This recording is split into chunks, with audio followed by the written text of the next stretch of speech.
Bonjour tout le monde. D'abord, c'est avec un plaisir que j'ai accepté l'invitation de venir vous parler des aspects plus juridiques de cette loi-là. Ça fait longtemps qu'on est impliqué dans ce processus-là parce que j'ai fait partie initialement du comité du barreau qui a examiné le document de la commission, qui était devenu une commission parlementaire. Par la suite, j'ai présidé le comité de juristes experts, effectivement. Et je fais maintenant partie, d'ailleurs, avec le Dr Marchand, du comité de mise en œuvre du projet de loi 52. Alors, écoutez, donc, je vais vous parler un peu de ce nombre d'aspects, surtout du point de vue, effectivement, des droits des usagers. Qu'est-ce que ça implique pour le citoyen usager, cette loi-là? Comment ça fonctionne? Puis, évidemment, il y a déjà des choses dans la loi qui vont déjà être appelées à changer, parce que vous avez tous entendu parler d'une certaine réforme dans le système de santé qui s'en vient. Alors, déjà, la loi va être aménagée un peu, mais ce qui est certain, c'est que les pouvoirs du ministre ne seront pas diminués, ça fait que ça va. Donc, la loi ne sera pas vidée de son contenu. C'est bon. Alors, on va donc avancer. Oui, oui, c'est bon. Vous me le direz si jamais vous ne m'entendez pas. Ça va mieux? Bon. Alors, tout le monde a compris l'histoire du ministre? Oui. C'est bon. OK, alors on va donc voir ce là donc essentiellement en termes de plan de présentation. Alors, ce qu'on va aborder d'abord quelques définitions. Les principes généraux de la loi. L'organisation des soins de vie, qu'est-ce qu'on a mis en place comme structure aussi. Je vais parler des soins palliatifs, mais du point de vue, ça sera tout du point de vue purement juridique. Qu'est-ce que la loi prévoit en termes de droits et obligations? Parce que nous, les juristes, à la différence des médecins, on marche avec des instantanés, des blancs, des noirs. Alors, on va vous dire voici. Puis évidemment, là, on va voir du droit, pas de l'éthique. Du droit, ça, c'est ce qui a une valeur obligatoire, c'est ce qui va s'appliquer. Parce qu'au niveau éthique, tous les débats, toutes les visions éthiques sont correctes, sont permises, sont admissibles. Puis vous avez tout le spectre des éthiciens qui sont autant pour, contre, un peu, beaucoup, passionnément. Mais quand on parle de droit, là, il y a une seule règle qui s'applique à tout le monde, qu'on l'aime, qu'on l'aime pas. Elle est là, on va vivre avec. Et puis le non-respect de ces règles-là peut avoir des conséquences, à la différence des règles d'éthique où on peut s'écarter comme on veut d'une règle d'éthique, c'est sans conséquence, mais les règles de droit, au contraire, ça génère toutes sortes de conséquences. Alors, on va voir, donc, nous, le cadre juridique, le cadre légal de ça, le cadre qui a une valeur obligatoire qui va s'appliquer. C'est une loi, c'est maintenant donc un choix de société qui a été fait. Alors, on va donc voir qu'est-ce que ça dit aussi. On va parler de l'aide médicale à mourir, de la Commission des soins de fin de vie, puis des directives médicales anticipées. Dr Marchand a abordé un certain nombre de choses. Je ne les reprendrai pas dans le détail, mais je ferai peut-être des commentaires plus particuliers là-dessus. Si on regarde d'abord les définitions, d'abord des soins de fin de vie. Alors donc, essentiellement, les soins de vie, c'est une appellation large qui va inclure les soins palliatifs, donc offerts aux personnes en fin de vie, et l'aide médicale à mourir. Alors donc, les soins de fin de vie, quand on parlera donc dans la loi des soins de fin de vie, il faut penser que ça inclut les deux. Quand on parle des soins palliatifs, on a voulu les définir pour vraiment qu'il n'y ait pas d'ambiguïté, puis on l'a fait à partir aussi de la littérature, de qu'est-ce que la science établit là-dessus. Alors, on parle donc de soins actifs. Le mot actif est important parce que des soins palliatifs, ce n'est pas des soins passifs ou des soins dépassés, ce sont des soins actifs. Donc, actifs et globaux, donc dispensés par une équipe interdisciplinaire. Ça, la notion d'interdisciplinarité dans la loi va revenir ici et là. On a voulu faire en sorte que les soins de fin de vie ne soient pas que des soins purement médicaux. C'est des soins donnés par des équipes. On a voulu impliquer les équipes. Vous allez voir, on leur prend plus loin un petit peu. Donc, aux personnes atteintes de maladies avec pronostic réservé, ça, c'est une notion qui est importante aussi, dans le but de soulager leur souffrance, sans hâter et retarder la mort, de les aider à conserver la meilleure qualité de vie possible et d'offrir à ces personnes et à leurs proches le soutien nécessaire. Donc, on parle de soins palliatifs quand le but des soins n'est plus de guérir, mais d'accompagner les gens vers la fin de vie.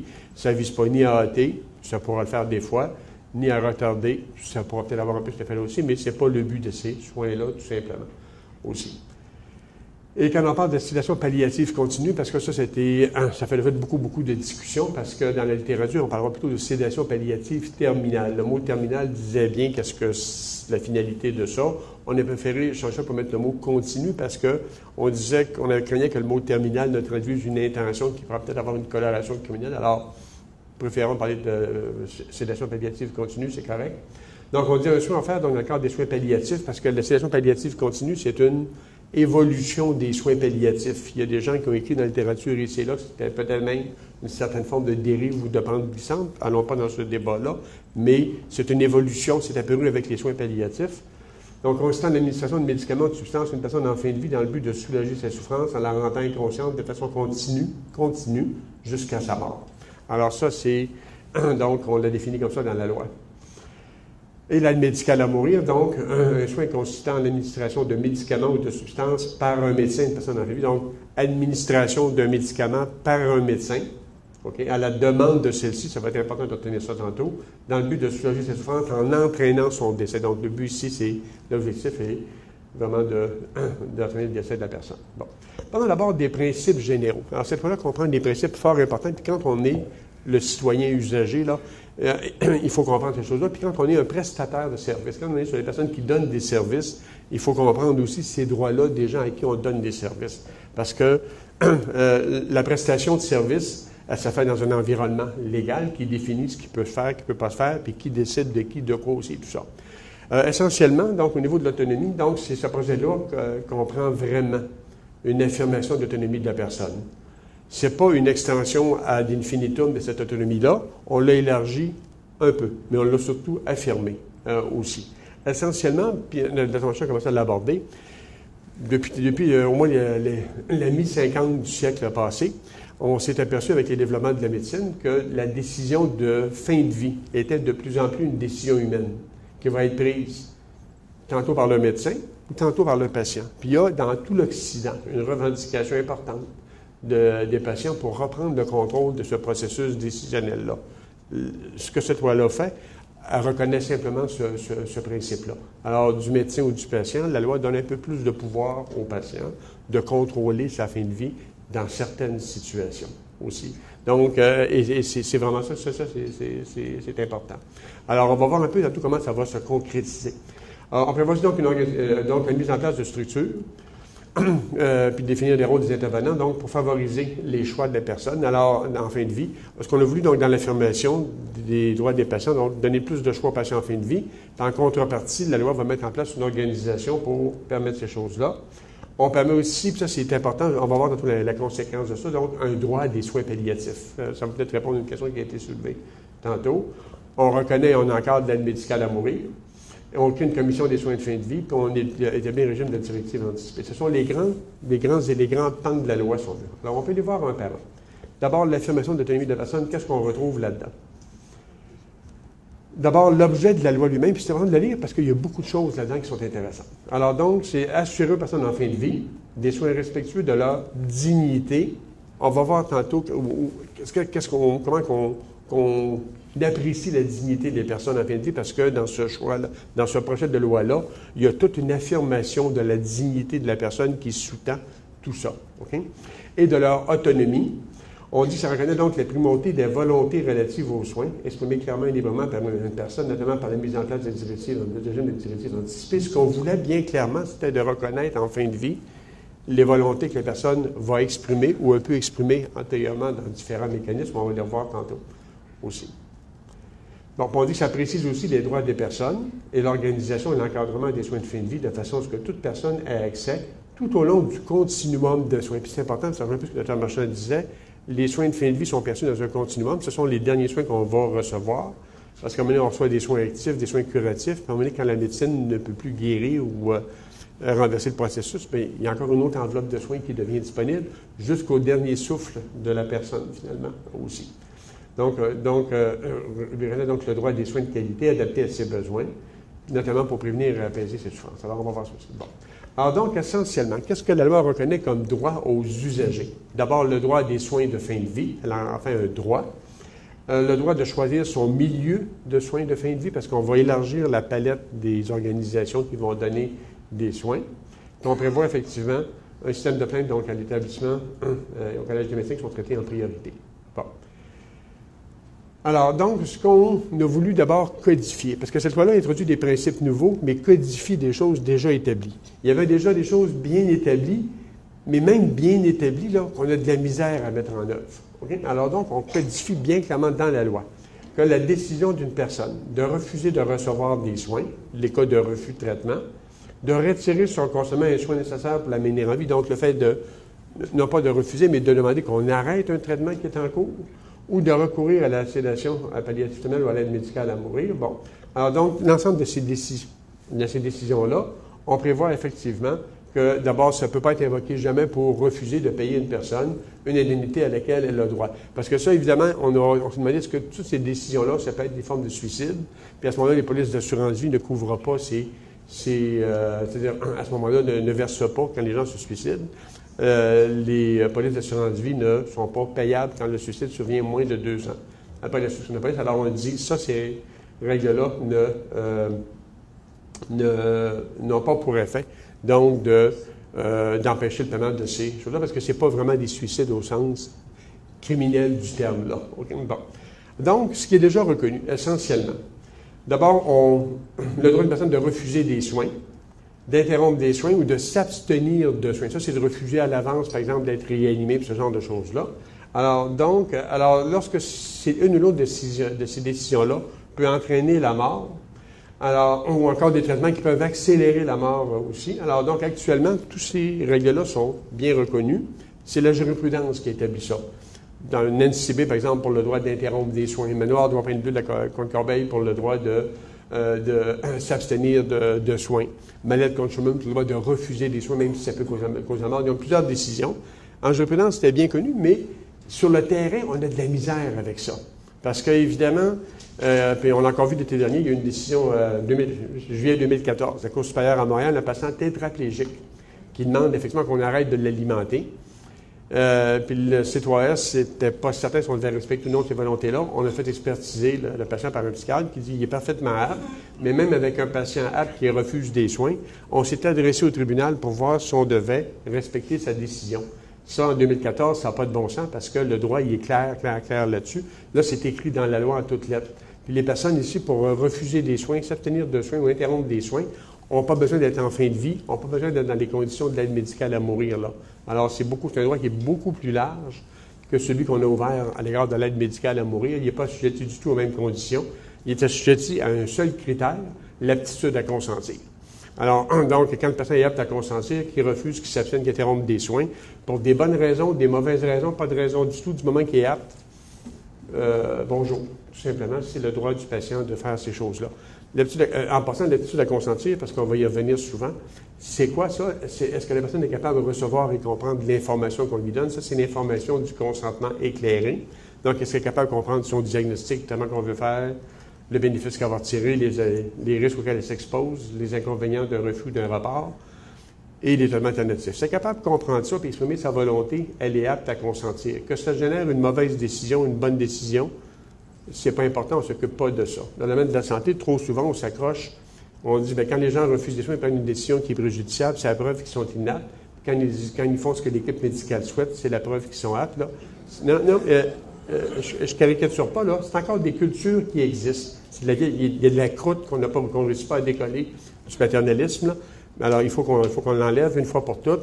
Le patient, du moment qu'on le reconnaît, c'est la base même de l'autonomie, du moment qu'il a l'aptitude pour prendre une décision, bien, on vit et on périt avec sa décision, tout simplement. Le patient n'a pas à se justifier, on n'a pas à essayer de se convaincre qu'il est peut-être inapte parce qu'il prend des mauvaises décisions.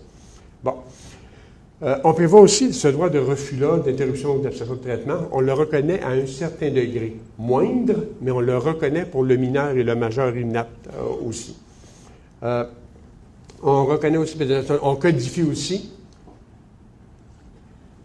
c'est l'exigence développée par la jurisprudence, que tous ces processus-là doivent reposer autant que possible sur un consentement libre et éclairé aussi. Okay? On a rajouté dans la loi, par ailleurs, que les gens qui refusent des soins ou qui s'abstiennent de soins qui peuvent entraîner leur mort, ça ne peut pas les préjudicier dans l'accès aux soins palliatifs aussi. Alors, autrement dit, par exemple, qui refuse des soins alors qu'il est bien portant, que ça va entraîner sa mort, bien, s'il y a besoin de soulagement, comme prenons le cas d'un patient qui refuse de s'alimenter de tétraplégique de cet été.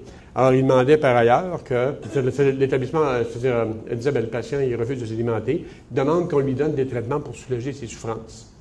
Bien, écoutez, ça va tellement de soi. C'est un petit peu le juge en chef qui a rendu du jugement là-dedans cet été. Il a rendu un jugement un peu sec. Il dit, écoutez, bon, il explique un peu les faits. Puis il dit, bien, écoutez, le patient, il est apte à consentir tel qu'à fait l'évaluation. Personne ne conteste ça. Le reste, on ne s'en occupe pas. Faites ce qu'il vous demande et c'est tout. Il veut des soulagements. Bon, puis il demande d'être soulagé. Bien, soulagez-le. Et c'est tout. OK? Ce qui est malheureux, c'est que le patient a arrêté de manger puis il a survécu avec différents soins pour alléger les souffrances pendant presque 60 jours.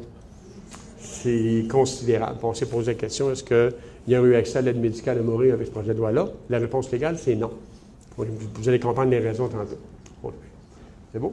Alors, mais donc, ça, c'est déjà codifié, c'est dans la loi. Puis en pratique, on se rend compte que dans le milieu de la santé, on a de la misère encore à comprendre cette réalité-là aussi. Il faut qu'on la comprenne parce que ce qu'on a voulu faire, on a voulu donner finalement avec cette loi-là, là, vraiment reconnaître puis codifier les moyens par lesquels une personne garde l'ensemble du contrôle sur ses soins de fin de vie. C'est vraiment ça qui est l'idée de tout ça. Donc, qu'est-ce qui est ajouté qu'on n'avait pas déjà? Il y a un seul ajout vraiment au niveau de l'autonomie, là, c'est que le majeur, donc si vous voyez-vous, là, on élimine les mineurs, le majeur apte à consentir, donc on enlève les majeurs inaptes aussi. Donc, ce qu'on rajoute, c'est que le majeur apte à consentir pour demander l'aide médicale à mourir s'il rencontre les conditions de la loi. Alors, c'est vraiment ça où l'autonomie est un peu accrue. Il y a des gens qui ont dit, écoutez, c'est abominable, ce projet de loi-là, c'est le règne absolu, c'est la tyrannie de l'autonomie. Donc, on permet n'importe quoi à n'importe qui. C'est pas vrai du tout, du tout.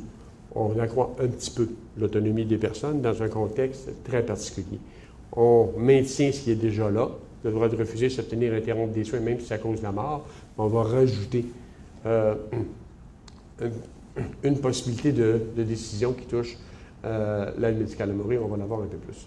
Bon, maintenant, comment tout ça s'est organisé? Alors, essentiellement, d'abord, on prévoit dorénavant que les soins de vie devront être dispensés par tous les établissements du Québec. Bon, là, après le projet de loi, ça va signifier un petit peu moins, parce qu'on va passer de 182 à 28. Bon, mais il reste quand même que, pensons que quand même avec ces super établissements, ce sera des centres de services qui vont les dispenser. Alors, autant au niveau des... parce qu'actuellement, ce sont les centres de services sociaux, qui ont des centres de services en soins de longue durée, centres hospitaliers, CLSC. On a intégré à un certain degré les maisons de soins palliatifs. On va les intégrer au réseau, au processus de soins par le réseau de la santé, tout en leur laissant une autonomie fonctionnelle. Il y aura des ententes qui sont nécessaires entre les maisons de soins palliatifs et les établissements. Et on va prévoir aussi que les soins intensifs pourront être disponibles à domicile aussi. Dans le cas donc des soins à domicile, on pourra donner ces soins-là aussi. Bon.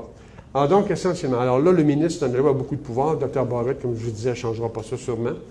Alors donc, mais ce qu'on a voulu, c'est que, regardez, puis je vais vous dire que lorsqu'on a fait l'analyse du rapport de la commission au niveau du comité de juristes experts, on regardait un peu le mandat qu'on avait, c'était de voir de quelle manière, sur le plan législatif, sur le plan juridique, on serait capable de mettre en œuvre ce que la commission a proposé aussi. Parce qu'il y en a qui ont dit, écoutez, là, c'est du droit criminel, puis ça ne tient pas debout, là, c'est pas ça du tout.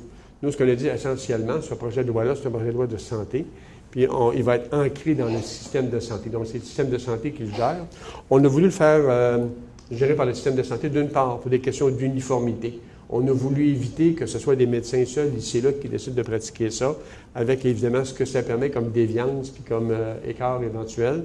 On a voulu donc que ce soit des procédures uniques, que ce droit-là il soit accessible partout au Québec de la même manière, selon des procédures uniformes à travers tout le Québec aussi.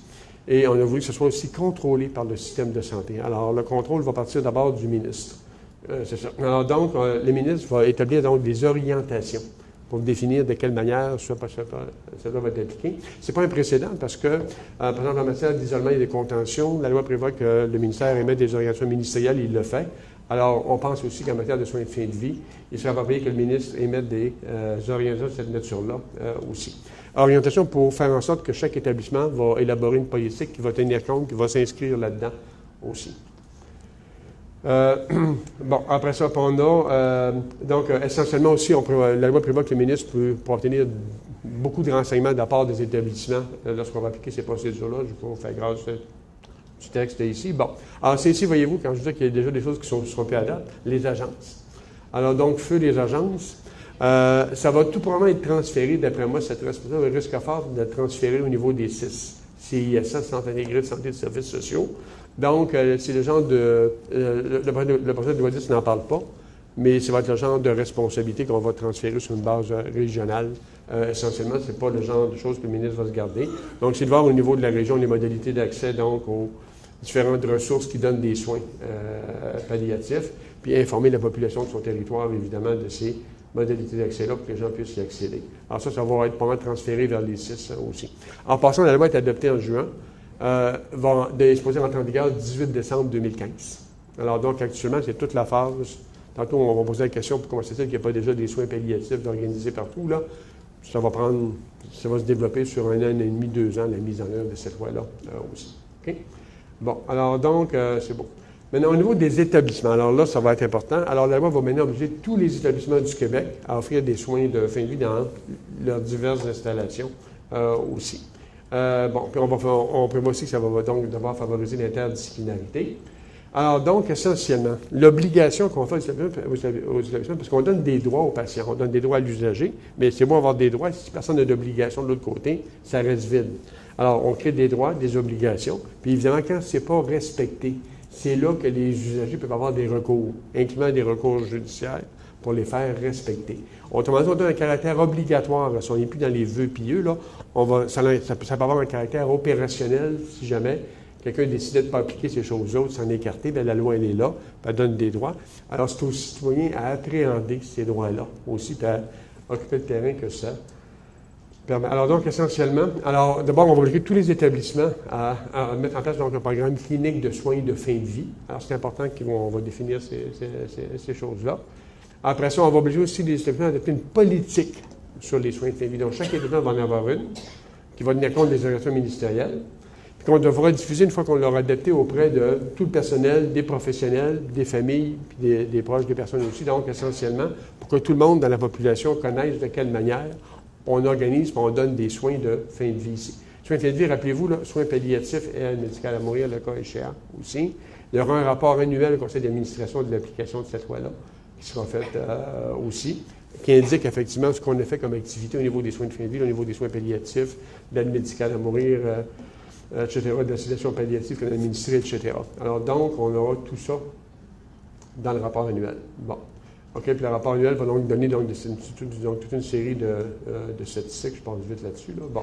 On va même prévoir que le code d'éthique de l'établissement va aussi contenir des dispositions pour qui vont régir les soins de fin de vie. Rappelez-vous le code d'éthique qui est dans la loi actuelle, qui prévoit qu'on va identifier là les droits des usagers et des conduites attendues du personnel. Alors, on aura maintenant des dispositions qui vont toucher les soins de fin de vie aussi. Bon. Dans le cas des maisons de soins palliatifs, alors, donc, il y en a un certain nombre, actuellement, pas beaucoup encore, mais on espère que ça va se développer. La plupart, sauf la maison Michel-Sarrazin, qui est un statut de centre hospitalier, les autres ont à peu près tous des statuts d'organisme communautaire. Alors, donc, essentiellement, on va faire en sorte que ces maisons-là aient une entente avec un établissement de santé pour mettre en place des processus de dispensation des soins de fin de vie. Toutefois, les maisons de soins palliatifs sont libres, vont être libres de déterminer donc les soins qu'elles veulent offrir. Donc, on n'oblige pas les maisons de soins palliatifs à offrir l'aide médicale à mourir. Leur offre de service peut se limiter aux seuls soins palliatifs. Actuellement, les maisons de soins palliatifs, à peu près dans leur ensemble, ont décidé qu'on ne voulait pas offrir l'aide médicale à mourir.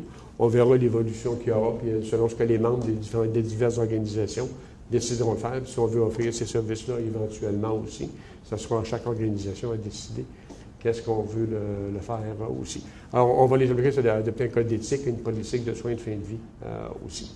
On va maintenant permettre aussi aux médecins travaillant en cabinet privé de professionnels d'offrir des soins de fin de vie. Ça va être davantage de soins de fin de vie à domicile à ce moment-là aussi. Alors donc, ça sera maintenant possible aussi d'être exercé, même pour des gens qui ne sont pas rattachés à un établissement aussi, mais ça va être quand même encadré aussi. Bon, alors ça, c'était l'organisation, donc c'est un peu technique, j'ai passé vite là-dessus, mais ce qu'il faut comprendre, c'est que c'est tout un réseau de soins qui va se mettre en place pour améliorer l'offre de service. On va se comprendre, ça ne sera pas amélioré dans 24 heures quand on dit que c'est adopté, là, mais tout le processus, vu que c'est obligatoire, ça va devoir se mettre en place. Puis là, le ministère a formé un comité d'implantation sur cette loi-là. Il y a 7 chantiers différents, donc puis un ou deux des chantiers visent effectivement à travailler les organisations sur qu'est-ce qu'on doit mettre en place comme programme. Puis c'est en marche actuellement aussi. Bon. Parlons maintenant du droit aux soins palliatifs. Alors ça, c'est important. On peut dire que c'est un droit nouveau qui était un peu là, mais là, il est là clairement. Parce qu'il y en a qui disaient, bien écoutez, le droit aux soins palliatifs, c'est inclus dans le droit général aux soins de l'article 5 de la loi, là, qui donne le droit à toute personne d'avoir des services adéquats sur le plan scientifique, humain, social, etc., etc., etc. On disait, bien ça peut comprendre les soins palliatifs. On a dit non, ça serait important, ça, on l'a bien défini comme ça, d'en faire un droit spécifique, parce qu'en faisant un droit spécifique, on va permettre aux usagers de le revendiquer. bien clairement aussi. Alors, on va voir un peu comment ça fonctionne. Donc, essentiellement, c'est un droit de l'usager maintenant, le droit d'avoir des soins palliatifs. Puis tout le réseau de la santé, on l'a vu, là, tous les établissements doivent offrir ces soins-là. Alors, donc, on devra orienter l'usager là où il pourra recevoir ces soins-là aussi. Puis on va voir aussi qu'ils sont disponibles donc, hors du réseau, donc dans les maisons de soins palliatifs et au domicile aussi. Bon. D'abord, avant qu'on regarde la situation palliative, comprenons les soins palliatifs du point de vue de l'usager, qu'est-ce que c'est? Je vous dis ça parce que dans le débat qui a entouré toute la loi, le débat avant la commission aussi, il y a eu beaucoup de confusion là-dessus. Sur le plan purement juridique, du point de vue des usagers, des soins palliatifs, ce sont des soins comme n'importe quel autre, que le patient ou l'usager est libre d'accepter, de refuser, d'interrompre à tout moment. Il existe dans la loi, là, aucune forme de passage obligé d'une personne aux soins palliatifs avant d'accéder à l'aide médicale à mourir ou avant de mourir tout court, ou il y a des gens qui peuvent d'emblée les refuser, dire « moi, je ne vais pas passer par là ». Puis légalement, c'est le choix absolu du patient. Il n'y a aucun processus par lequel on devrait contraindre un patient à avoir des soins palliatifs s'il n'en veut pas. Par ailleurs aussi, il faut savoir, c'est que les soins palliatifs ont des limites aussi. Ils ont des limites d'abord quant à leur efficacité. On sait que peut-être à peu près 5, 6, 7 des patients, on ne réussira pas à soulager correctement leur douleur dans des conditions, même avec les meilleurs soins palliatifs possibles. Puis ça, il faut le dire aux gens aussi. Dans le consentement éclairé, au niveau des soins palliatifs, c'est des choses que les gens doivent savoir. Puis les gens, d'ailleurs, en cours de route, peuvent s'apercevoir aussi que les soins palliatifs deviennent moins efficaces. Parce que les soins palliatifs, c'est pas juste des pilules. Des fois, ça peut être des chirurgies, ça peut être des traitements invasifs, ça peut être beaucoup de choses aussi. Hein. Alors donc, mais l'idée, c'est que c'est la personne, le citoyen, l'usager, qui demeure en tout temps maître de ses décisions à l'égard des soins palliatifs. On n'est jamais obligé de recourir ou de subir n'importe quoi. On peut d'emblée décider qu'on n'en veut pas. Puis s'il n'y en a pas de disponible, bien, écoutez, ça ne veut pas dire qu'on ne peut pas choisir d'autres modalités de traitement à ce moment-là aussi. Bon.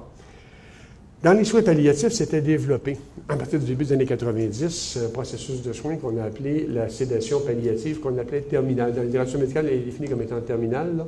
Dans la loi, on échange le mot terminal par le mot continu. On va prendre le mot continu pour les fins de la discussion. Alors, donc, essentiellement, on l'a vu dans la définition, on va donc placer la personne sous sédation continue jusqu'à son décès. Puis, il y a une indication médicale étroite par laquelle ces choses-là peuvent se faire. On l'a développé comme ça aussi. Qu'en fin de vie, certaines personnes, arrivent au stade où ils arrêtent à peu près de s'alimenter ou de s'hydrater.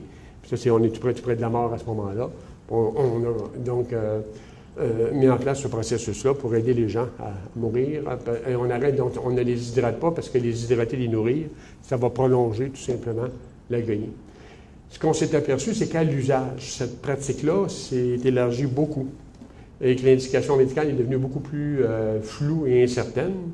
Parce que, puis évidemment, on a découvert aussi en pratique que souvent le consentement éclairé n'existait pas ou pas beaucoup dans ces processus-là. Ça a été dénoncé un peu partout, il y en a un petit peu partout aussi, où on plaçait les gens sous sédation continue jusqu'au décès. Et là, on retirait, même si ces gens n'étaient pas dans l'indication médicale absolue, là, on retirait quand même l'hydratation et l'alimentation artificielle, qui fait que des fois, au bout de 2 semaines, 3 semaines, les gens décédaient, mais là, c'était pas clair qu'ils mouraient de maladies sous-jacentes ou qu'ils ne mouraient pas de faim ou de soif, tout simplement. Alors, on a voulu clarifier ces processus-là, parce que la sédation palliative, par exemple, entre autres en Belgique et aux Pays-Bas, ça a été utilisé beaucoup pour contourner les règles officielles qui permettent l'euthanasie légale aussi. Quand les gens ne rencontraient pas les conditions, on s'était perçu qu'un certain nombre passaient par ce processus dans des contextes de consentement très, très industriels. Puis ici même, au Québec, on a eu une sorte de cas, j'en ai mis dans ma pratique aussi, des cas discutables où on se rend compte qu'on avait appliqué cette technique-là sans vraiment être tout à fait dans l'éducation médicale pour le faire. Alors là, la loi va la baliser. Dans la loi en toutes lettres, on en reconnaît d'abord évidemment la pratique. Alors donc, ce que ça va prendre, donc, un consentement éclairé, donc qui va comprendre obligatoirement l'information par rapport au pronostic relatif à la maladie du patient. Il faut que le patient sache c'est quoi son pronostic. Il faut qu'il soit informé aussi du caractère irréversible. Une fois qu'on endort, la personne ne pourra plus se réveiller pour changer d'idée. Elle ne se réveillera plus. Elle va être endormie jusqu'à son décès, tout simplement, aussi. Puis évidemment, on sent possible de la durée prévisible de ça aussi, parce qu'évidemment, il faut que les proches soient informés de ces choses-là aussi. Il faut qu'elle donne aussi un consentement. La personne s'assure, c'est-à-dire qu'il faut que la personne donne un consentement libre. Donc, le consentement ne résulte pas de pression. Vous allez voir, la notion de consentement libre, elle est partout dans la loi aussi. Puis, on va exiger au dernier que ce soit un consentement écrit. Ça, on fait ça vraiment parce que Écoutez, c'est des questions, c'est pas compliqué, c'est un traitement qui va entraîner la mort de la personne. Okay? Puis c'est un traitement de soins palliatifs qui va entraîner la mort de la personne. Même si on dit que c'est pour soulager la douleur, c'est le plan purement du droit. Okay? Même si on dit « je n'ai pas l'intention de faire mourir la personne », si le fait probable, connu, prévisible du traitement qu'on donne est de causer la mort, au niveau du droit criminel, on est dans une zone qui est beaucoup plus, une glace qui est beaucoup plus mince aussi, au-delà de l'intention affirmée.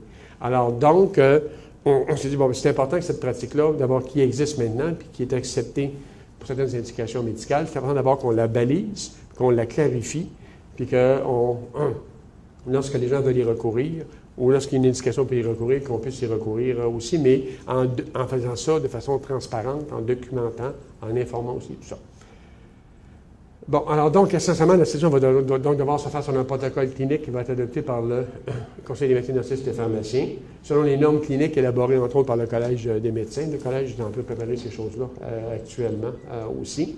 Et tout médecin qui pratique la sédation palliative va devoir en aviser obligatoirement le CMDP. Aussi, pratiquement dans un établissement, le Collège des médecins. Dans les 10 jours, il va l'avoir administré aussi. Ça, c'est pour permettre les vérifications et le contrôle de ces pratiques-là, qui actuellement sont peu ou pas balisées ou contrôlées, puis il y a des pratiques variables, inégales. Il y a des endroits où on fait bien ces choses-là, mais des endroits où on a des approches plus élastiques de ça. Alors, tous ces processus-là qui sont formalisés, on comprend que pour les traitants, des fois, ça peut être plus difficile, mais c'est pour protéger les personnes. Parce que je peux vous dire, moi, quand j'ai fait ce travail-là avec le comité de juristes experts, puis on avait proposé, c'est pas dans notre rapport, mais on avait proposé au gouvernement un cadre juridique du projet de loi. Il y avait 2 objectifs importants. L'affirmation de l'autonomie des personnes, mais surtout la protection des personnes vulnérables. Nous, là, on a mis des verrous partout. Le gouvernement a renforcé encore cette idée-là pour empêcher qu'une personne vulnérable soit prise dans ce processus-là. Autrement dit, il existe, à moins évidemment que tout le monde se passe le mot pour contourner la loi puis enfreindre la loi, là, ce qui n'est pas le cas dans le domaine de la santé, mais si on applique bien les procédures, il est à peu près impossible qu'une personne se fasse imposer cette mesure-là si elle ne l'a pas demandé, choisi, de façon libre et éclairée aussi. Alors donc, c'était vraiment ça qui était le fond de la loi, là. Puis cette loi-là, elle assure vraiment, parce que la grande crainte qu'on a par rapport à ces processus-là, c'est que ça se pourrait-tu qu'il y a des gens qu'on embarque là-dedans qui ne le veulent pas vraiment. Tu sais, puis les gens qui parlent, on va vider les CHSLD, les gens atteints d'Alzheimer, on va les faire mourir plus vite, les gens vont vouloir hériter plus vite, donc les familles vont demander qu'on fasse papa, maman, etc. Bon, il n'y a rien de tout ça qui se peut. Vous regardez le reste du processus, on va voir ça aussi. OK? Parlons maintenant justement de l'aide médicale à mourir. Alors, donc, comment ça va fonctionner? Bon. Alors donc, on a mis dans la loi toute une série de critères, puis c'est important parce que il y a des nuances par rapport aux autres juridictions. Parce que nous, on a regardé beaucoup les lois étrangères, autant américaines qu'européennes là-dessus. Puis on a fait le Québec a choisi sa voie. D'abord, première condition, être en fin de vie. Ça, d'ailleurs, c'est important. La loi ne le définit pas comme de temps marchand. Elle dit, on n'a pas voulu l'assujettir à un délai parce que les pronostics médicaux sont tellement flous, tellement incertains qu'on ne peut pas vraiment être fixé. En fin de compte, la compréhension de la notion de fin de vie va s'apprécier par rapport à l'ensemble de la condition du patient, parce qu'on va voir que le reste des conditions va permettre effectivement de qualifier ça aussi. Important aussi, la notion d'être en fin de vie n'est pas une notion qu'on retrouve, par exemple, dans la loi belge. Parce qu'on va vous citer souvent les 2 jumeaux belges qui étaient aveugles, qui ont demandé d'être euthanasiés, ou le prisonnier qui était condamné pour abus sexuels répétés, qui va être en prison jusqu'à la fin de sa vie, qui veut être euthanasié, tout ça. Là. Dans la loi belge, il n'y a pas le critère de fin de vie. Il y a le critère de souffrance, psychologique ou physique, mais il n'y a pas le critère de fin de vie. Donc, les exemples de la loi belge ne sont pas un dérapage. Ils sont permis par la loi belge. C'est un choix de société que les Belges ont fait. Nous, on n'a pas fait ici. Nous, il est plus restreint, notre choix ici. On a donc une notion de fin de vie. L'histoire du tétraplégique qui était passé. Pourquoi est-ce qu'il n'y avait pas accès à l'aide médicale à mourir? Pourquoi est-ce qu'il n'y aurait pas eu accès si ça avait été en vigueur? Lui, il était tétraplégique, mais une condition stable, qui n'est pas évolutive, il n'est pas en fin de vie. Okay? Il s'est mis en fin de vie en entreprenant son jeûne, là. Ou là, peut-être que plus tard, il aurait peut-être pu y accéder, mais de base, du moment où il a fait ses procédures légales, il n'était pas en fin de vie. Okay? Parce que c'est une condition qui était stable, il aurait pu vivre encore 5 ans, 10 ans, 15 ans comme ça aussi. Donc, atteindre une maladie grave et incurable. Donc, puis là, on a l'impression d'une maladie qui peut être évolutive. Et sa situation médicale, donc, est caractérisée par un déclin avancé et irréversible de ses capacités. On s'est posé la question, par exemple, est-ce que les gens atteints de maladie d'Alzheimer pourraient avoir accès à l'aide médicale à mourir? Alors, au début, quand le diagnostic est fait, les gens sont encore généralement assez aptes à consentir. Mais, vu que la maladie n'a pas encore généré un déclin avancé de leur état, il n'y aurait pas accès à l'aide médicale à mourir aussi. Retenons ça pour tout de suite. Et il faut qu'elle éprouve donc des souffrances physiques ou psychologiques, ou psychiques constantes, insupportables et qui ne peuvent être apaisées dans des conditions qu'elle juge tolérables. Okay? Alors donc, essentiellement, il y a la notion de déclin avancé, maladie grave et incurable, puis de souffrances physiques ou psychiques qui ne peuvent pas être corrigées de façon correcte par la maladie. Alors en fin de compte, là, si on veut bien comprendre, bien résumer, puis ça, tout ça, évidemment, caractérise une décision de fin de vie. Donc, essentiellement, l'aide médicale à mourir devient accessible à une personne, dans le fond, là, à qui la médecine n'a plus grand-chose à offrir, puis qui vit un état de souffrance que la médecine ne peut pas soulager, que sa maladie a déjà, en l'égard du cas, la maladie a déjà entraîné un déclin très, très, très avancé. Alors donc, essentiellement, on est dans un espace de vie de la personne, là, à l'extrême limite, évidemment, de ce que la médecine offre comme possibilité. Et la personne a le choix entre ou bien je vais poursuivre ces souffrances-là jusqu'au bout, même si la médecine ne peut pas les soulager jusqu'à ma mort, ou au contraire, elle peut décider d'interrompre ce processus-là en demandant l'aide médicale à mourir. Puis ça rejoint beaucoup, tantôt je vais parler un peu de la notion de dignité.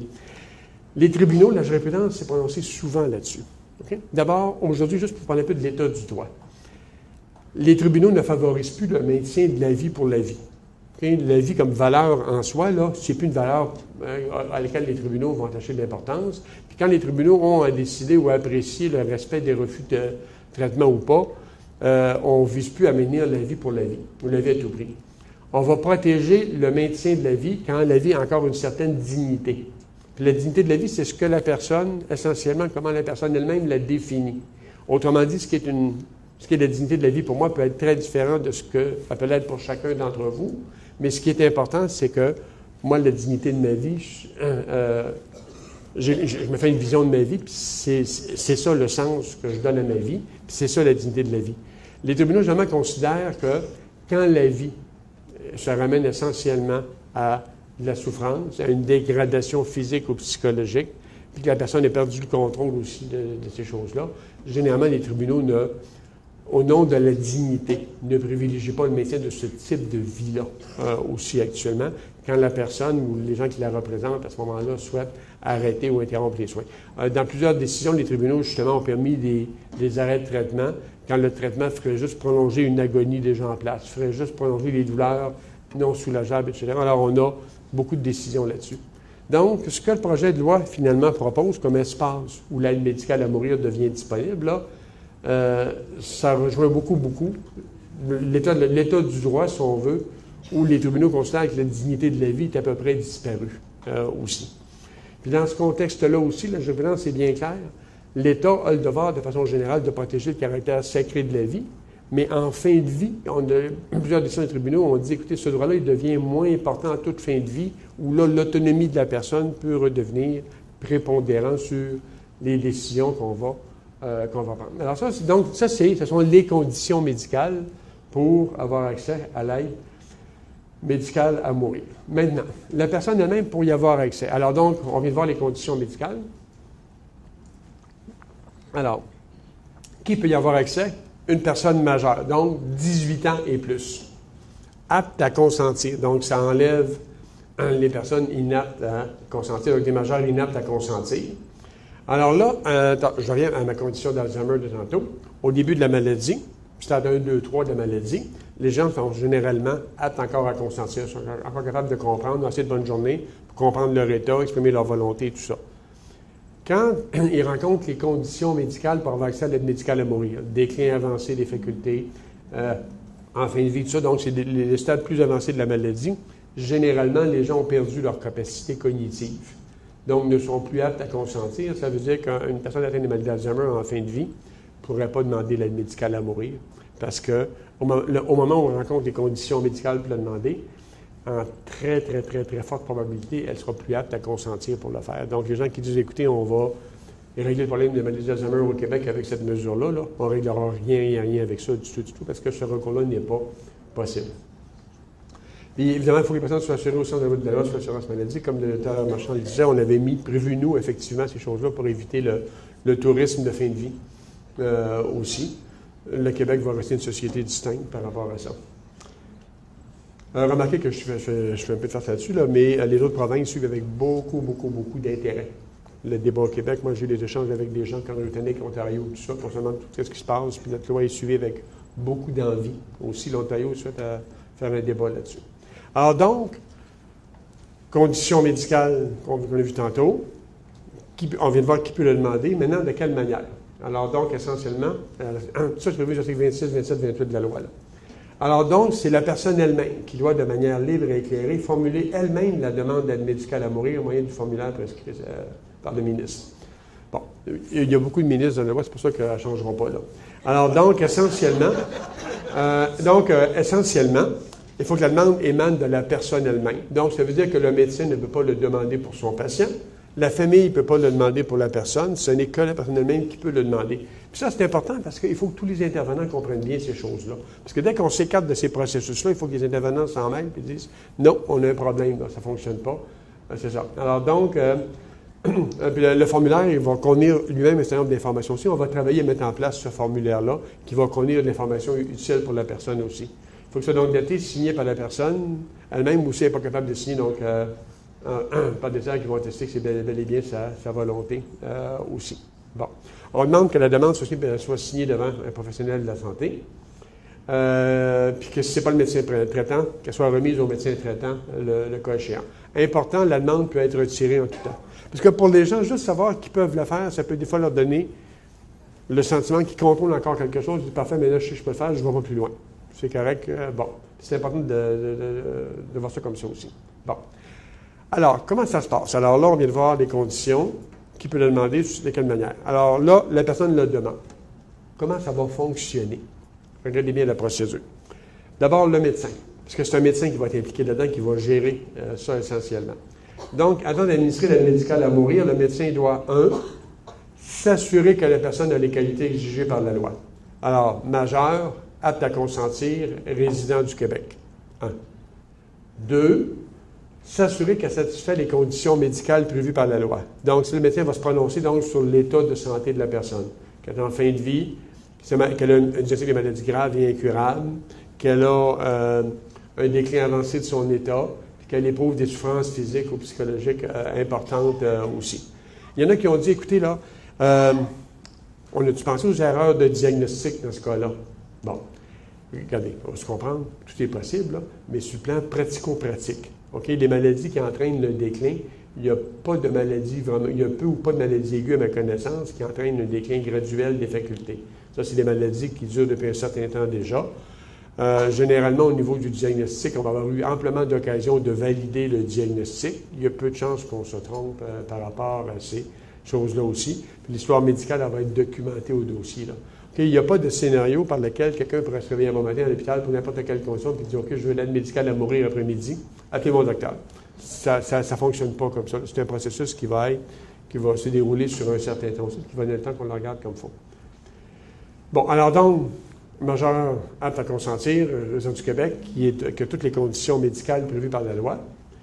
Après ça, il faut que le médecin, à ce moment-là, s'assure aussi du caractère libre de sa demande en vérifiant, entre autres, qu'elle ne résulte pas de pression extérieure. Ça, c'est important, parce que là, l'équipe multidisciplinaire peut jouer un rôle important là-dessus. Là. Le travail social, l'infirmière qui ont des contacts avec les proches, avec la famille aussi, sont capables d'informer le médecin s'il y a des pressions quelconques qui se font aussi. Puis le médecin aussi, en parlant avec son patient, peut voir aussi un peu ce qui émane de lui, puis que, bon, qu'est-ce que votre famille en pense, vos proches, quelqu'un de vos proches qui... bon, ça s'explore, ces choses-là, aussi. Donc, pour éviter ces pressions-là.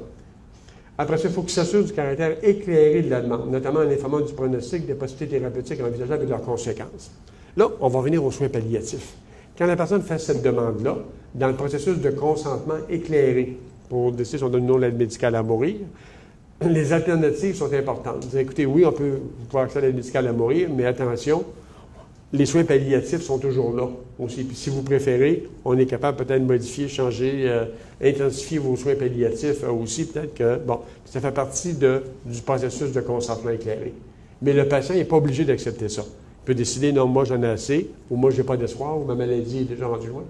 Parce qu'il faut, il faut penser un peu, si on regarde l'expérience belge ou hollandaise là-dessus, là, à peu près 80 des patients qui le demandent, c'est des cas de cancer. Ça sert principalement à cette maladie-là. Un autre 15 à 18 ce sont les maladies neurologiques dégénératives. Okay, là, c'est sclérose latérale amyotrophique, ce genre de maladie-là. Un 2 autre chose aussi, là. Mais essentiellement, puis la durée moyenne d'abrégement de la vie est d'à peu près 10 jours par rapport au pronostic. Alors, dans la vraie vie, là, c'est comme ça que ça se passe aussi. Peu importe ce qu'on peut en dire. Il y a des cas particuliers de ci, de ça, on ne va pas en monter en épingle, là, mais les statistiques globales, c'est à peu près ça aussi. Alors, donc, voyez-vous, condition médicale est là, la personne est qualifiée, son consentement il est libre, on l'éclaire en pleine connaissance de cause. Puis consentement éclairé, ça veut dire pas juste divulguer de l'information, ça veut dire aussi s'assurer que le patient a compris, lui permettre de poser des questions et tout ça aussi. Okay? Ça continue. Alors donc, dans le processus, on dit aussi que le médecin va devoir s'assurer de la persistance des souffrances et de la volonté réitérée d'obtenir l'aide médicale à mourir en menant avec elle des entretiens à des moments différents, espacés par un délai raisonnable compte tenu de l'évolution de son état. Ça, qu'est-ce que ça veut dire? Important de comprendre ces choses-là. Comme je vous dis, il n'y a pas question que le médecin rentre dans la chambre du patient et dise « OK, je veux l'aide médicale l'après-midi, puis on va le faire ». Non. La loi prévoit qu'il faut que la volonté soit réitérée dans un certain délai. On n'a pas voulu mettre de délai, parce que nous, jusqu'à chaque fois qu'au niveau du comité de juriste, on avait proposé un délai de 15 jours, mais le législateur était plus sage que nous, il ne mettra pas de délai, parce que des fois, la maladie est telle qu'on n'a peut-être pas 15 jours encore à mettre entre les deux. Ce sera une question du cas par cas, mais on n'a pas voulu que sur une seule discussion, en un seul moment, on décide de faire ça. On a voulu parce qu'il y a toujours le risque de l'ambivalence des personnes. Alors, pour s'assurer qu'il n'y a pas d'ambivalence, on en parle une première fois, quand la personne fait sa demande, on laisse passer un petit peu de temps. C'est 2 jours, 3 jours, 4 jours, 5 jours. On va venir, le médecin va revenir voir son patient, va vérifier effectivement l'évolution de ses souffrances aussi, puis ça se vérifie par les dires du patient, par le dossier, la médication, tout ça. On va reparler avec le patient pour voir s'il maintient toujours sa volonté. Et là, s'il la maintient, le processus se continue. Mais n'importe quand, le patient peut changer d'idée. On prévoit aussi que le médecin pourra s'en tenir le cas échéant avec les membres de l'équipe traitante, avec les proches, si le patient est d'accord avec ces choses-là. Et le point H important, obtenir l'avis d'un second médecin, conformément au respect des conditions médicales et du consentement prévu par la loi. Alors là, tout ce que le premier médecin fait, il va devoir y avoir un deuxième médecin qui va le faire. Qui, lui, n'est pas obligé d'être un médecin traitant du patient, il n'est pas obligé de connaître le patient, il faut même qu'il soit relativement indépendant par rapport à ce médecin-là. Alors donc, lui, on prévoit qu'il va prendre connaissance du dossier de la personne, il va l'examiner, puis il va rédiger son avis. Donc, 2 médecins qui vont évaluer toutes les conditions de la loi, les conditions médicales, les conditions de qualité de la personne, la formule de la demande, le caractère libre, le caractère éclairé, OK, puis s'assurer du maintien des volontés aussi. Alors, une protection qui est assez forte. On va prévoir aussi que tout ça va être documenté dans le dossier de la personne aussi. Donc, on aura le formulaire, on aura les motifs d'édition du médecin, parce que le médecin pourra refuser dans certains cas aussi. L'avis du médecin consulté, puis tout renseignement en lien avec la demande que le médecin l'administre ou non. Alors, tout ça devra se retrouver dans le dossier. Ça va être important aussi. Incluons aussi la décision donc, du patient de retirer sa demande. Parce qu'on va voir tantôt qu'il y a des mécanismes de surveillance de tout ça, puis ça va être à travers le dossier qu'on va mettre en place ces choses-là aussi. En plus de ça, donc, en plus de rédiger ça au dossier, le médecin va devoir donner un avis quand il a appliqué l'aide médicale à mourir. Donc, au Conseil des médecins dentistes et pharmaciens, puis au Collège des médecins s'il travaille pratique hors de l'établissement. Puis peu importe qu'il l'ait fait ou il l'a fait, on va devoir aussi donner un avis à la Commission des soins de fin de vie, qui est un nouvel organisme qui va être créé pour administrer la loi. OK, bon. Donc, l'avis au Collège des médecins doit donner dans les 10 jours, après l'avoir administré, puis le CNDP, le Conseil des médecins dentistes et pharmaciens, va évaluer si les soins rencontrent des normes de qualité applicables, si on a respecté les protocoles cliniques aussi. Alors, les protocoles cliniques vont tout intégrer ce que la loi prévoit déjà aussi. Alors, voyez-vous, là, une première surveillance intra-établissement qui va permettre de vérifier est-ce qu'on s'est conformé à tout ça aussi. Bon, c'est ça. Alors, donc, puis on prévoit donc effectivement que dans chaque établissement, donc le CMDP de chaque établissement va adopter un protocole clinique pour à la fois l'aide médicale à mourir et la sédation palliative aussi. Puis après ça, le CMDP va donc avoir évalué la qualité des soins. Bon. Dans le cas du médecin qui pratique hors établissement, il devra viser le collège des médecins, lui, directement dans un délai de 10 jours. Et le collège va faire la même évaluation aussi. La commission des soins de fin de vie, aussi dans les 10 jours, va recevoir le même avis aussi. Va examiner encore ici si on a si on a respecté la loi aussi. C'est ça. Alors donc, puis évidemment, si on n'a pas respecté la loi, la commission des soins de fin de vie pourra acheminer à ce moment-là le cas soit au collège de médecins ou à toute autre autorité pour que les mesures soient prises aussi. Bon. Là, on a voulu, puis ça c'était un enjeu qui était important. Est-ce que le médecin peut se faire instrumentaliser là-dedans, peut être obligé de participer au processus? On a dit non, d'aucune façon. Un médecin dont les valeurs dont ces valeurs ne lui permettent pas de participer à ce processus-là. Pas juste le médecin, les autres professionnels qui pourraient être impliqués. Passons aux pharmaciens, aux infirmières aussi, dans certains cas aussi. Alors donc, essentiellement, d'abord, on prévoit le droit du médecin de refuser d'administrer l'aide médicale à mourir. Sauf que dans le cas du médecin, on va voir qu'il va devoir réviser le directeur général de l'établissement pour qu'on trouve quelqu'un d'autre pour pouvoir le faire aussi. On dit aussi qu'un professionnel de santé peut refuser de participer à son administration aussi. Bon, alors c'est ça. Alors donc, par ailleurs, même si on refuse, il faut quand même assurer la continuité des soins. Puis dans le cas du médecin, il y a cette obligation de viser le directeur général qui va voir à trouver un autre médecin qui va accepter d'appliquer la procédure. Parce qu'on donnait le droit au patient, mais pas donné d'obligation de l'autre côté. Ça veut dire que c'est un droit sans objet. Par ailleurs, on a créé plutôt un droit du patient à l'égard de l'établissement. Ce sera plus l'établissement qui devra s'assurer que le patient va avoir son droit d'avoir l'aide médicale à mourir mise en œuvre. Puis ça pourra même aller ultimement jusqu'à ce que l'établissement aille chercher des ressources extérieures à l'établissement s'il n'y a pas de médecins qui veulent pratiquer ces soins-là sur le patient. Ou on pourra référer le patient ailleurs aussi. Alors, on crée un organisme de surveillance qui s'appelle la Commission des soins de fin de vie. Alors, composé de 11 membres venant de diverses origines. Je vais vous faire grâce des origines, mais il y aura là-dedans 5 du monde de la santé, il y aura des juristes, il y aura des éthiciens, il y aura un peu de ça de monde aussi. Alors, bon, je vais vous faire grâce de tout ça. Bon, alors, quel sera le mandat de cet organisme-là? Ça serait important. Donc, examiner toute question relative aux soins de fin de vie. Donc, c'est beaucoup plus large que juste l'aide médicale à mourir. Hein. On aura un organisme qui va surveiller comment les établissements vont donner des soins palliatifs, vont s'organiser, vont rendre accessibles ces soins-là. C'est important aussi parce que ceux qui disent, écoutez, là, c'est juste un prétexte, les soins palliatifs pour passer en douce à l'aide médicale à mourir. Non. Les soins palliatifs, là, c'est le processus de soins qui va courir à peu près 90 à 95 et même plus des patients en fin de vie. L'aide médicale à mourir, là, 2, 3, 4 des patients, gros maximum. Hein. Le gros des patients vont décéder dans le contexte de la prestation de soins palliatifs. Alors, le gain le plus important de la loi pour les patients, c'est pas tellement l'aide médicale à mourir, ça touche un plus petit nombre de patients. Le gain le plus important, c'est pour les patients un accès plus structuré, plus organisé, mieux balisé à des soins palliatifs. C'est un immense gain pour les soins palliatifs. Puis là, vu que c'est dans la loi, le gouvernement n'aura pas le choix de les développer. Comme je vous dis, ça ne sera peut-être pas développé en une nuit, mais à terme, d'ici 1 an, 2 ans, 3 ans, on devrait être capable d'avoir une véritable offre de soins palliatifs au Québec. C'est important qu'on pourra revendiquer. Puis la Commission des soins de vie a entre autres aussi l'obligation de surveiller le gouvernement pour faire ces choses-là. Donc, le rôle des commissions des soins de fin de vie, donc, donner des avis au ministre, évaluer l'application de la loi à l'égard des soins de vie. Donc, c'est ça, là, on va avoir un chien de garde extérieur à l'appareil de soins pour évaluer ces choses-là. Donc, saisir le ministre de toute question relative à ces soins qui méritent son attention. Et à tous les 5 ans, la Commission des soins de fin de vie va soumettre un rapport au gouvernement sur l'état de la situation aussi. Puis, elle va évidemment surveiller l'application de la loi sur l'aide médicale à mourir aussi. Alors lorsqu'on décide effectivement de faire du suivi, lorsque l'aide médicale à mourir n'est pas bien donnée, ça sera donc transmis à d'autres organisations. Je vais finir avec ça rapidement. Les directives médicales anticipées, Dr. Marchand en a parlé un peu aussi. Alors, on a voulu effectivement peut-être codifier quelque chose là. Parce que ça, c'est ce qu'on appelle les directives médicales anticipées essentiellement. Ça, la loi le reconnaissait déjà. Là, une personne peut, aujourd'hui, vous êtes tout bien portant, vous pouvez décider, vous, dans un écrit quelconque, même verbalement, dire à vos proches, moi, si jamais je me retrouve à l'état neurovégétatif, je veux pas de réanimation.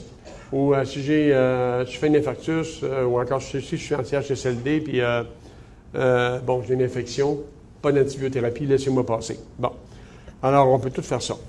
Le problème qui s'est posé, puis qui se pose aussi, c'est par quel véhicule on va faire ça, puis c'est quoi les valeurs contraignantes de ces choses-là.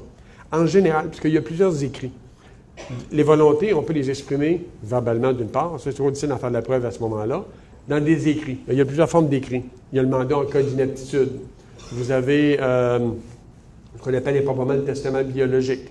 Vous avez les cartes de témoins de Jéhovah en sont.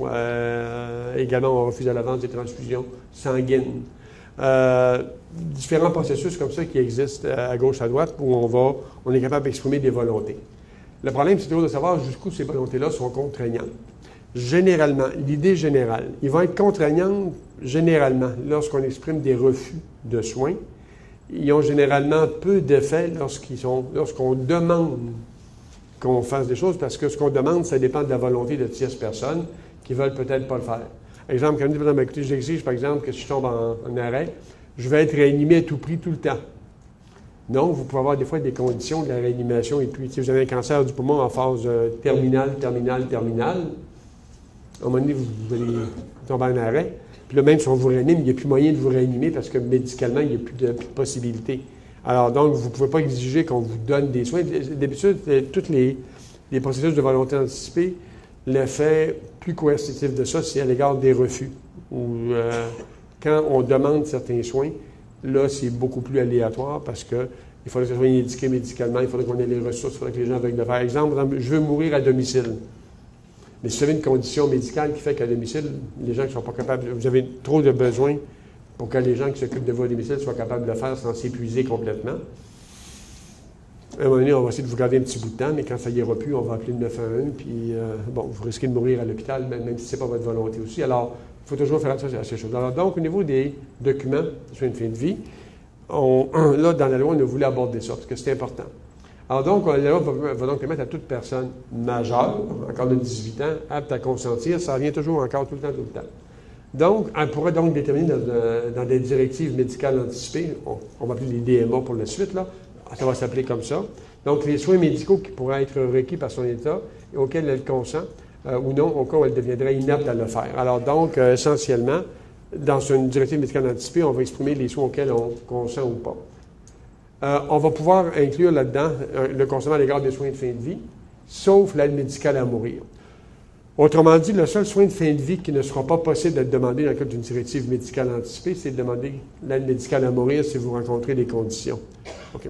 Alors donc, essentiellement, pourquoi? Parce que ce qu'on a voulu, c'est que l'aide médicale à mourir ne puisse être demandée que par la personne qui est apte au moment où elle le demande. Parce que vos directives médicales anticipées, ça va être lorsque vous n'êtes plus en mesure d'exprimer votre volonté, ce sera votre représentant qui va voir l'application de ces volontés-là. Donc, vous pourrez demander, dans vos directives médicales anticipées, vous pourrez exprimer à l'avance que vous refusez des soins, ou encore vous ne voulez pas qu'on vous réanime, ou vous ne voulez pas telle ou telle chose. OK? Alors, votre représentant devra respecter ça. Mais vous ne pourrez pas demander qu'on vous rende accessible l'aide médicale à mourir. Ça ne sera pas possible par ce biais-là aussi. Alors, je vais aller rapidement pour terminer. Alors, donc, bon, ça, c'est moi. On va aller juste sur ce qui est essentiel là aussi. Alors, on va prévoir que ce soit par acte notarié, porte 1 minute, ou encore sur une formule.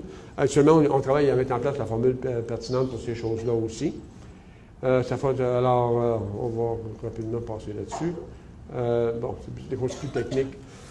Ils seront révocables en tout temps. Bon, maintenant, ces directives-là vont devoir être déposées dans un registre, okay, qui va être accessible aux traitants et éventuellement pouvoir, si vous êtes plein d'état d'exprimer vos volontés, en avez-vous déjà exprimé? On va être capable de les retrouver quelque part. Ça va être la Régie d'assurance maladie du Québec qui va tenir ce registre-là.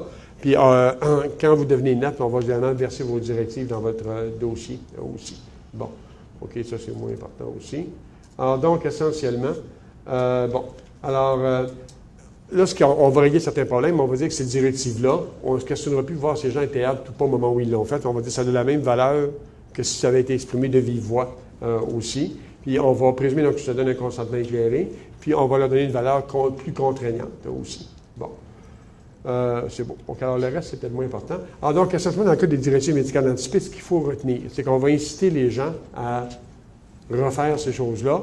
Ce que vous avez fait dans vos mandats en cas d'inaptitude, là, on va dire que ces directives-là, quand les gens font une DMA, le DMA aura préséance sur le mandat. On n'a pas voulu clarifier trop c'est-à-dire les volontés exprimées dans un mandat sont encore valides, mais évidemment, vu qu'ils ne sont pas enregistrés nulle part et tout ça, ça peut être plus difficile d'en permettre l'application. On va voir un peu comment ça va s'appliquer, mais c'est clair qu'on veut inciter les gens à organiser à l'avance leur volonté de fin de vie pour être sûr que leurs volontés seront respectées. Donc, en conclusion, donc, tout ce processus-là, c'est un processus, là, je l'ai déboulé assez rapidement aussi. Non, parce qu'il y a quand même beaucoup de choses dans cette loi-là. Il y a quand même beaucoup de choses. Je vous ai sorti ça d'un trait. Mais ce qu'il faut retenir, c'est l'accroissement des droits des usagers. C'est que ce processus-là, il va permettre davantage aux gens d'organiser leur fin de vie, va leur permettre davantage de contrôler leurs soins de fin de vie aussi. Vise donc à... On élargit un tout petit peu l'autonomie des personnes. C'est pas l'euthanasie sur demande, c'est pas retenir les moyens de protection des personnes vulnérables aussi. On peut être rassuré, je pense, comme société là-dessus. Puis je pense que ça repose sur un très large consensus social où on va se regarder aller, puis regarder un peu comment on va appliquer toutes ces choses-là. Mais je pense qu'il faut se faire confiance comme société aussi.